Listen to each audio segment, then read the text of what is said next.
4마리의 수탉들이 수용소에 격리된 가장 큰 이유는 윌이라는 이 암탉 때문이다. 다른 암탉들에 비해 소극적인 성격을 가졌던 윌은 서열이 굉장히 낮았으며 그 때문에 다른 암탉들의 괴롭힘을 받으며 살았다.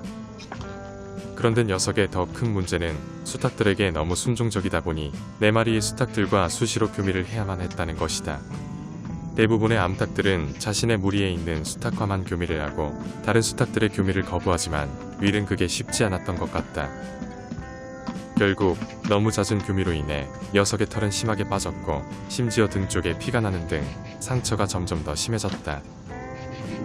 처음에는 너무 심하게 상처를 입은 녀석을 보호하기 위해 캔디가 지내고 있는 닭장에 격리해서 함께 지내게 했었다. 하지만 정신적인 문제가 있는 따다기와 달리 윌은 좁은 닭장 안에서 지내는 걸 몹시 힘들어했다. 시간이 지나 어느 정도 상처가 아물었다고 판단한 나는 다시 윌의 격리를 풀어주었는데 녀석이 나오자 다른 수탉들이 또다시 심하게 교미를 하기 시작했다. 녀석에 다 나았던 상처 부위에는 또다시 상처가 생기기 시작했고 나는 슬슬 짜증이 나기 시작했다. 그리고 시간이 더 지나면서 교미에 환장한 수탉들은 마치 경쟁하듯이 다른 암탉들을 쫓아다니며 교미를 해대기 시작했다. 그런데 더 큰 문제는 자신의 암탉들을 보호해야 하는 태양이와 골드가 흥부와 마이콜의 이런 행동들을 묵인하기 시작했다는 점이다.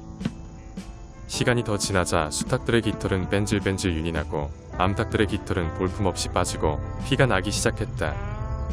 결국 제리를 제외한 나머지 4마리의 수탉들은 모두 수용소에 갇혀 격리되었다. 수탉들이 수용소에 갇힌 지 2주 정도의 시간이 지나자 암탉들의 깃털 상태가 조금씩 좋아지고 있다. 특히 가장 상처가 심했던 윌의 등 부분은 많이 아물었고 새로운 깃털이 조금씩 나기 시작했다.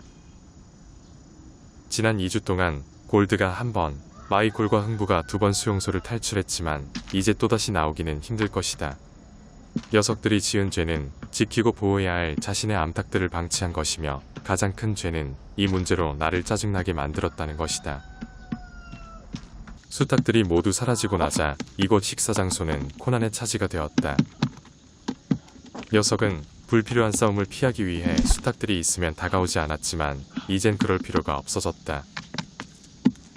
덕분에 암탉들에게는 수탉들의 괴롭힘이 없어져서 좋아진 점도 있지만 코난의 눈치를 봐야 하는 안 좋은 점도 생겼다. 평소 암탉들을 무서워하던 포비는 최근 코난의 지위가 급상승한 것을 아직도 믿기지 않는 듯 옆에서 지켜보고 있다. 하지만 기고만장하던 코난도 토리가 나타나자 조용히 자리에서 도망친다.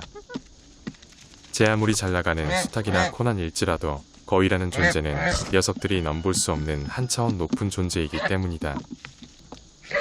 잠시 뒤 또 다른 거위 한 마리가 나타나자 닭들은 먹을 것을 완전히 포기하고 다른 곳으로 간다. 어찌 보면 거위들은 농장 식구들을 보호하는 경호원이자 먹을 것을 마음대로 빼앗는 깡패 같은 존재이다. 한편 아기 오리들에게 오전 시간 동안 수용소 밖에서 풀을 뜯어먹을 수 있도록 울타리를 만들었다.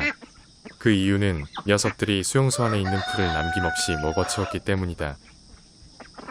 혹시라도 수탉들이 이 틈에 도망치지 못하도록 아기 오리들만 수용소 밖으로 나오게 했고 울타리를 쳐서 다른 곳으로 도망치지 못하게 만들었다.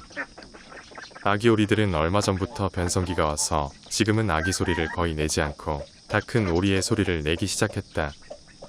솔직히 다 자라기엔 아직 많이 멀었다고 생각했는데 녀석들은 하루가 다르게 무서운 속도로 성장하고 있다.